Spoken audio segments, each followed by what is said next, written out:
اعوذ باللہ من الشیطان الرجیم بسم اللہ الرحمن الرحیم وبہ نستعین واللہ خیر معین۔ بس یہاں پر مشکوک حیوان میں اور خرگوش میں دو اصل جاری ہے جو ان کے معقول اللحم پر دلالت کرتے ہیں اور معقول اللحم کے نتیجے میں ان کے فضلات و پیشاب بھی پاک ہوں۔ اصل عملی قاعد طہارت اور اصل لفظی وہ عمومات جو کہتے تھے کہ ہر حیوان جو قابل تزکیہ ہے وہ حلال ہے، جب حلال ہے تو اس کو فضلات و پیشاب بھی پاک ہوں گے۔ اس میں کوئی فرق نہیں ہے کہ شبہ موضوعیہ ہو یا شبہ حکمیہ ہو۔ البتہ شبہ حکمیہ کی جو دلیل ہے عمومات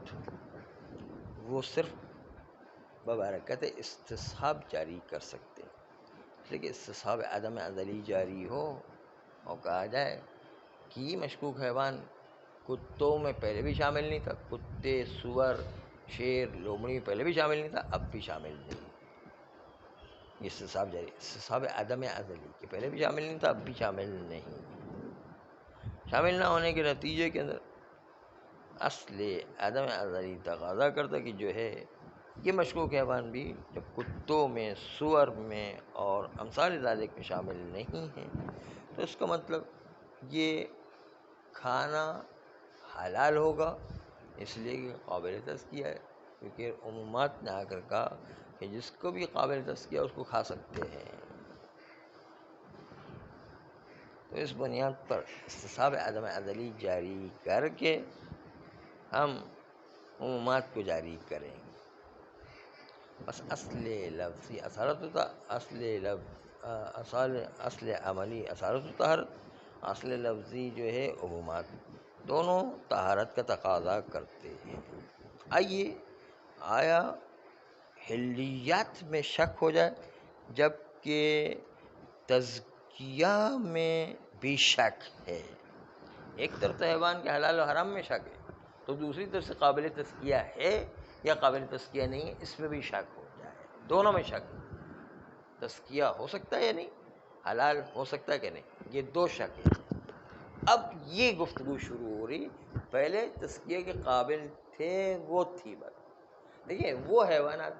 کہ جو نجس العین ہے یا وہ حیوانات جو مسخ شدہ جانور ہیں یہ قابل تزکیہ نہیں، لیکن باقی سارے جانور، باقی سب حیوان قابل تزکیہ ہے۔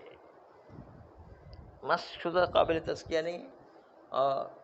ساتھ ساتھ جو ہے نجس العین قابل تزکیہ نہیں۔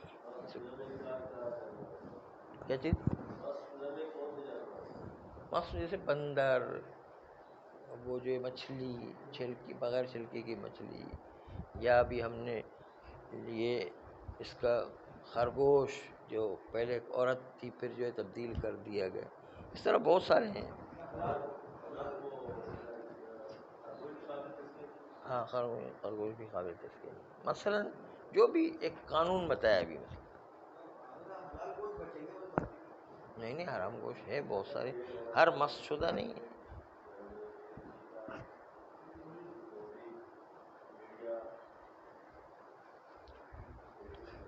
جب ہم شک کرتے ہیں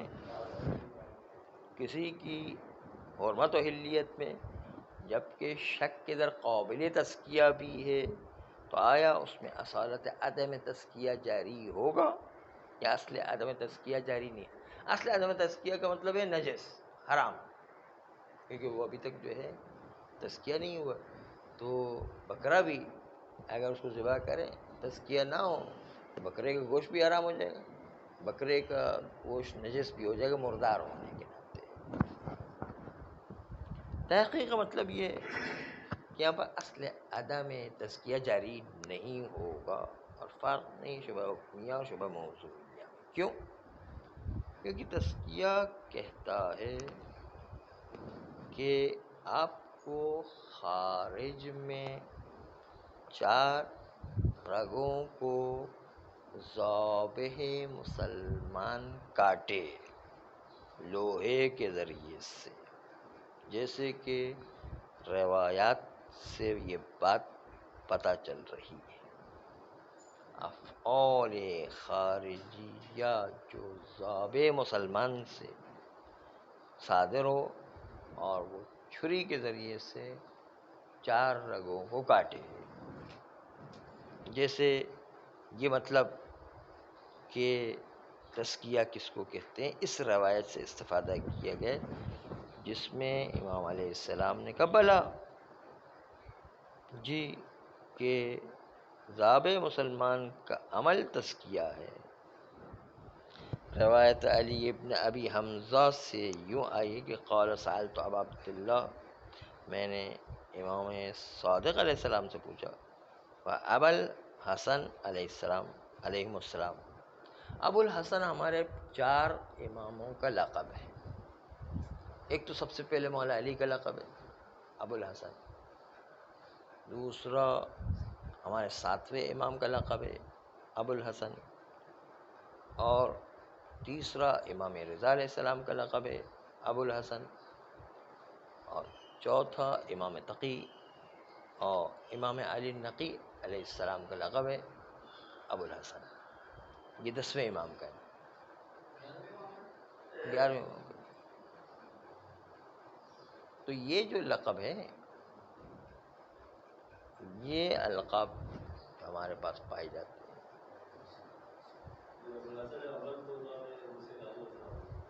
ابو الحسن اول تو مولا علی ہے نہیں،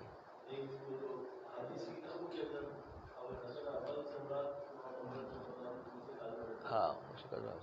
اور دوسرے امام رضا، اور کبھی کبھی امام رضا علیہ السلام اور امام موسیٰ کاظم علیہ السلام میں راویوں میں اختلاف ہو جاتا ہے، اس لیے کہ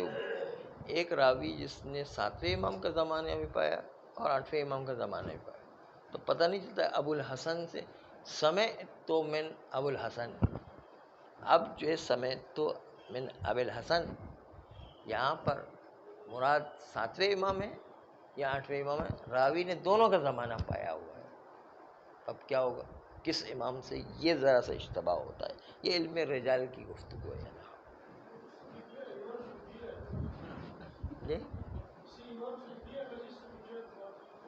ہاں وہ تو ہے، لیکن اس سے کچھ کبھی کبھی فرق بھی پڑتا ہے خود احکام شرعیہ کو سمجھنے میں۔ یہ ابو الحسن کنیت ہوتی ہے، تو نام تو خود علی ہوا کرتا، نام علی ہے مثلا، کنیت جو ہے وہ ہوا۔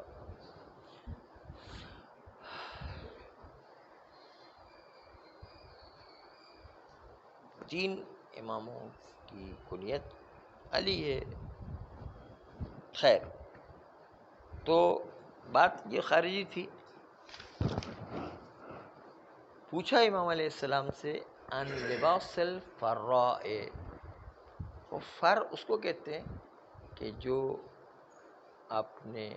بلی کے بال دیکھے ہوں گے، جیسے نرم نرم بال ہوتے ہیں، اس کو فر کہتے ہیں،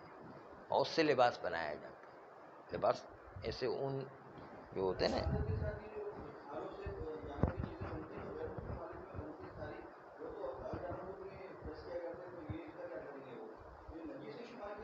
ہاں نجس ہوگا کیونکہ مسلمان ذبح کرنے والا ہونا چاہیے۔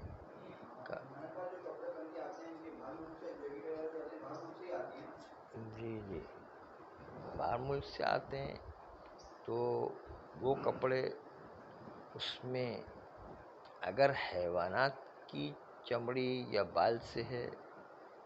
تو اس میں ہمارے لیے یہ دیکھنا ہے کہ مسلمان نے ذبح کیا یا نہیں کیا ہے، اس سے فرق پڑتا ہے۔ معلوم نہیں ہے تو لباس میں کہ یہ چمڑی کا ہے، تو چمڑی میں اصل عدم تزکیہ کا قانون چلتا ہے کہ باہر کے چیزوں میں ذبح مسلمان سے نہیں ہوا ہے، اصل قانون یہ ہے نہیں۔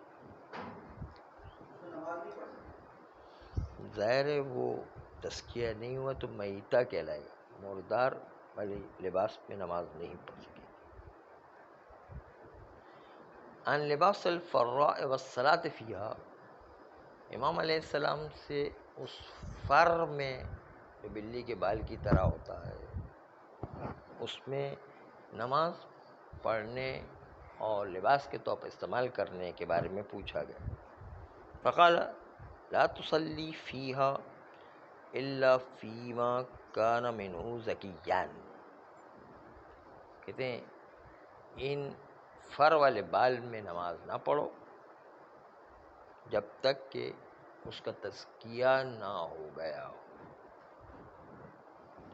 تو امام علیہ السلام سے فر والے بال کے سلسلے میں سوال کیا گیا۔ قال قلت اولیس الزکی مما زکی بالحدید، میں نے امام علیہ السلام سے پھر کہا کیا تزکیہ یہ نہیں ہے کہ اس کو چھری سے ذبح کیا جائے؟ قال بلا، تو امام علیہ السلام نے کہا جی ہاں یہی تزکیہ ہے کہ چھری سے اس کو ذبح کیا۔ اذا کان مما یؤکل لحمہ، جب وہ حیوان جس کا گوشت کھایا جاتا ہے اگر تزکیہ کرنا ہے تو چھری سے اس کو مسلمان ذبح کرے۔ دوسری روایت میں زکاہ الذبح او لم یزکہ، اس میں بھی یہ لفظ ہے کہ ذبح کرنا کہ یہ عمل خارجی تزکیے کا کام انجام دے، یعنی ذبح کرنے کا کام خود تزکیہ انجام دیتا ہے، یعنی پاکیزہ بناتا ہے، یعنی حلال بناتا ہے۔ تزکیہ کرنا خود حلال بناتا ہے، جیسے موثق ابن بکیر میں کہ اس میں تزکیے کو ذابح کی طرف نسبت دیا، جہاں پر ہمیں تزکیہ میں شک نہیں ہے کیونکہ ہمیں علم ہے کہ تزکیہ حیوان میں واقع ہوا، ہم شک کرتے ہیں اس کی حلیات میں، تزکیہ میں شک نہیں ہے، حلیت میں شک کرتے ہیں، تو اس حلیات میں اصالۃ الحل کی طرف رجوع کریں گے کیونکہ تزکیہ میں شک نہیں، تزکیہ میں شک نہیں یعنی مزکہ تو ہوا ہے لیکن حلال ہوا، حلال جانور بنا یا حلال جانور نہیں بنا۔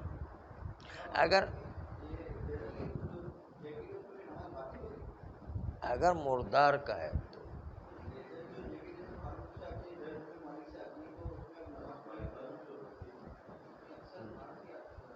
شک ہے تو صحیح ہے، شک نہیں ہے مردار میں نماز پڑھنا پھر خطرہ ہے، ہاں لیکن شک ہے کہ وہ حیوان، اصل میں آج کل بہت ساری چیزیں جو ہے وہ ایسے جیسے سعودی عرب میں مرغی ملتی ہے تو کیا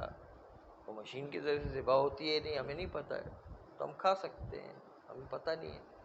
یا یہ کہ یہ کہتے ہیں کہ باہر کے ممالک سے گوشت آتا ہے، باہر سعودی عرب میں بھی، ہمارے ایران میں بھی، حتیٰ ایران میں بھی آسٹریلیا سے گوشت آتا ہے، لیکن وہاں پر خود مسلمانوں کے چیک کیے ہوئے، بلکہ ایران کے تو پورا وفد گیا ہوا تھے آسٹریلیا، وہاں پر انہوں نے دیکھا کہ وہ شرعی طریقے سے ذبح ہو کر کے ایران سپلائی کیا جاتا ہے، تو یہ تو باقاعدہ تحقیق شدہ ہے، اس لیے نہیں وہ حلال ہو جاتا ہے، وإلا اصل قانون ہے حرام، لیکن چونکہ وہاں پر تحقیق ہے کہ نہیں مسلمان نے صحیح طریقے سے ذبح کیا ہوا تو ٹھیک ہے، پھر چاہے کافر ملک سے ہی آئے۔ اب ہم یہ کہتے ہیں کہ تزکیہ کیا امر بسیط ہونے کا نام ہے؟ یہ تزکیہ مرکب وہ امور خارجیہ سے اور قابلیت محل کہ وہ قابل بھی ہونا چاہیے کہ تزکیہ ہو سکے، تو اصل عدم تزکیہ اگرچہ کہ بذات خود جاری ہوتا ہے حیوان میں، مگر یہاں پر جب اصل عدم تزکیہ عمومات کے مقابل میں آتا ہے جو عمومات کہتے ہیں کہ ہر وہ حیوان جو قابل تزکیہ ہے اس کو حلال ہونے پر حمل کرو، یہ عمومات ہر حیوان کے قابل تزکیہ ہونے پر دلالت کرتا ہے، جیسے صحیح علی ابن یقطین میں آپ ملاحظہ کریں کہ ہر حیوان کے قابل تزکیہ ہونے پر دلالت کرے گا۔ سألت ابا الحسن علیہ السلام عن لباس الفراء والسمور والفنک والثعالب وجمیع الجلود، میں نے سوال کیا ابو الحسن علیہ السلام سے، غالباً 7ویں امام سے، ان لباس الفراء، وہ فر کا جو لباس بنایا جاتا ہے، والسمور، اور سمور ایک جو ہے وہ جانور ہے جو بلی سے تھوڑا بڑا ہوتا ہے، والفنک، اور فنک بھی اسی طرح کا ایک جو ہے جانور ہے کہ جو چوہے سے تھوڑا بڑا ہوا کرتا ہے، والثعالب، اور لومڑی سے، وجمیع الجلود،